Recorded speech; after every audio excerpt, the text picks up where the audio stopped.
As pandemic restrictions continue to ease in Ontario, businesses are starting to reopen and welcome employees back to the workplace. Well, joining us now to talk about how businesses will accommodate workers during that time is employment lawyer Howard Levitt. Always good to speak with you. Thank you so much for joining us. Thanks for having me. Howard, so many complications and issues of concern are going to surface when it comes to employees returning back to work, whether it's, a lot of these individuals have been working from home.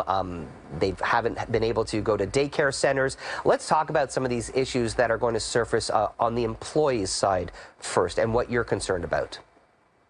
Well, employees have this sometimes amorphous fear of going back to work. They've been hearing from Chrystia Freeland and Justin Trudeau, even our premier, stay home, keep safe, flatten the curve, reduce the curve yield, and then they're being told by their employer, come back to work.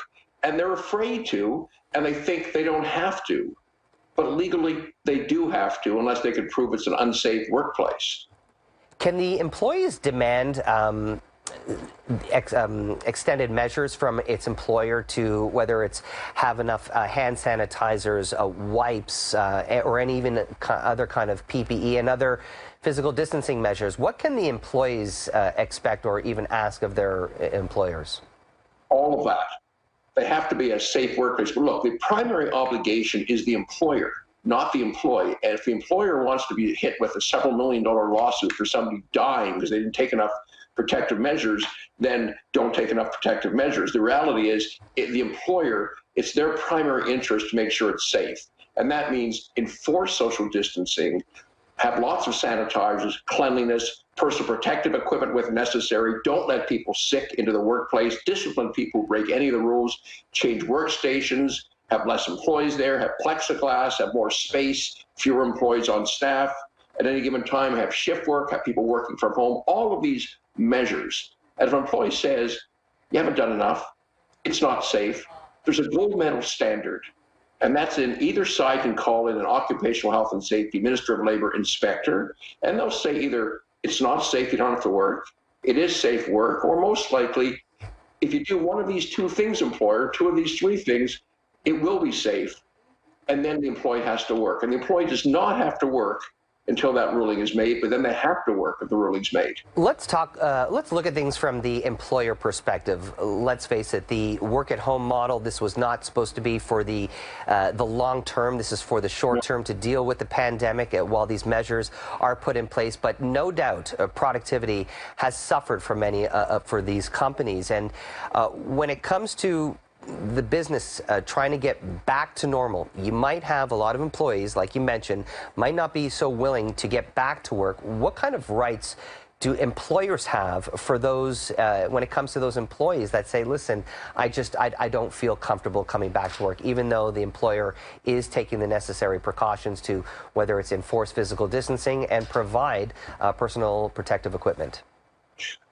And they don't want to come back because they're unsafe, or they don't want to come back because, frankly, they're making more money on CERB, or just about as much money on CERB without having to work. So what can the employer do? It's a good question, because I'm getting asked that question. I can't tell you how many times a day right now. And it's really pretty simple. Make sure the workplace is safe, and then say you have to come back to work. And if you don't come back to work, I'm going to fire you for abandonment. I'm going to issue a new record of employment. You won't have a job here anymore, and you won't get CERB anymore, and you won't get EI either. There are a lot of legitimate issues for a lot of employees returning to work when it comes to things like childcare. A lot of people are reluctant to maybe take public transit or even ride-sharing services, and many of them have the fear of infection. These are all legitimate issues, Howard. What and employers be having during this time so that both sides can come together and try and get back to normal? I've given you hard-headed advice about what employers can do. What they should do, first of all, is speak to the employees and say, here's what we've done, and it is safe for you. And here's why it's safe for you. If you have any concerns, tell me what they are, and let's work through them. And at the end of the day, if the parties can't agree, then they have to call, and either side can call in a health and safety inspector who will make an absolute binding determination. But they should have those discussions. And first of all, they should be working with counsel and with workplace safety consultants to make sure they do have a safe workplace. Because at the end of the day, it's in their interest, it's the employee's interest, and society's interest for people to work safely and to get this economy going again. Because right now it's in paralysis. Absolutely. We really appreciate your perspective as always. Thank you, Howard Levitt. Appreciate Thanks for having me. Absolutely.